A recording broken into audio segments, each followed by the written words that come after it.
बुधवार को अपराह्न 5 बजे माननीय मुख्यमंत्री महोदय की अध्यक्षता में मंत्रिपरिषद की बैठक संपन्न हुई है, जिसमें कुल 11 एजेंडे पर स्वीकृति दी गई है। एक एजेंडे पे आगे भी कार्रवाई अभी होनी है। हाँ, पहला एजेंडा नगर विकास एवं आवास विभाग का है, जिसमें राज्य के 4 नगर निकायों में गया, मुजफ्फरपुर, भागलपुर और बिहार शरीफ में कंप्रेस्ड बायोगैस प्लांट लगाने के लिए भारत सरकार की जो सरकारी वायल कंपनी है IOCL, गेल, HPCL और BPCL को 10 एकड़ भूमि 25 वर्षों के लिए निःशुल्क उपयोग के लिए दी गई है। इसमें जो कचरा निकलता है भीगा हुआ, उससे इसका प्रोसेस किया जाएगा, उससे खाद बनेगा और उससे ऊर्जा उत्पादित होगी। तो ये बहुत अच्छी स्कीम है जो स्वीकृति दी गई है। एजेंडा संख्या 2 है, वो 7 निश्चय 3 के अधीन राज्य सरकार का जो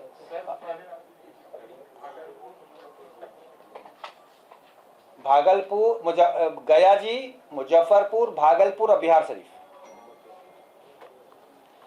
एजेंडा संख्या जो 2 था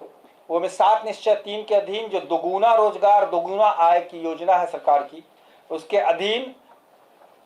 2026 से 27 से 2030-31 तक अर्थात अगले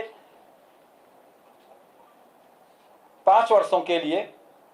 इस योजना को स्वीकृति दी गई है और 26-27 के लिए इस पे 430 करोड़ 8,33,000 रुपए के व्यय की भी स्वीकृति दी गई है। आप सब अवगत होंगे कि कुशल युवा कार्यक्रम के अधीन जो गांव-गांव में स्किल डेवलपमेंट का काम युवाओं के लिए किया जाता है,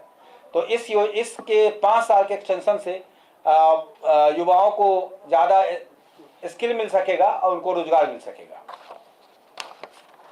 एजेंडा संख्या 3 ये भी शिक्षा से जुड़ा ही है। इसमें जो राज्य के औद्योगिक प्रशिक्षण संस्थान है, जिसे ITI कहते हैं, उसमें नामांकन प्रक्रिया में संशोधन करते हुए उसके कुल स्वीकृति का 50% सीट का नामांकन अब बिहार संयुक्त प्रवेश प्रतियोगिता परीक्षा परिषद पटना के माध्यम से कराने की स्वीकृति दी गई है। तो इसमें जब एडमिशन होगा तो ज़्यादा पारदर्शी और ज़्यादा अच्छे बच्चे आएंगे, तो उससे रोजगार के अवसर बढ़ेंगे। एजेंडा संख्या 4 है, संजय कुमार भापरा से विशेष सचिव सामान्य प्रशासन विभाग एवं अपर महानिदेशक विपाड को उनके सेवानिवृत्ति के उपरांत 1 वर्ष के लिए संविदा के आधार पर नियोजित करने का निर्णय है। एक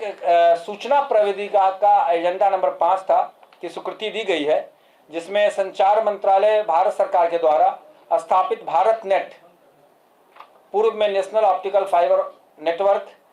में जो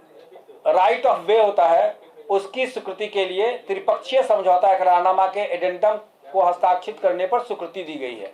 गांव में जो इंटरनेट मिलेगा वो भारत नेट से मिलेगा, वो बहुत सस्ता होता है, तो इससे गांव-गांव में इंटरनेट उपलब्ध हो सकेगा। ऊर्जा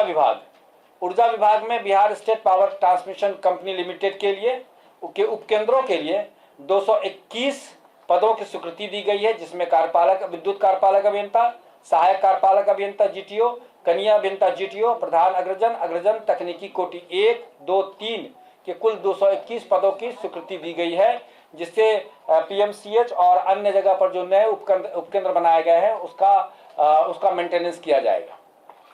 एक महत्वपूर्ण निर्णय है, वो है प्रधानमंत्री सूर्य घर का, एजेंडा संख्या 8 के रूप में मुफ्त बिजली योजना के अंतर्गत आवासीय उपभोक्ताओं को केंद्रांश के अतिरिक्त राज्य सरकार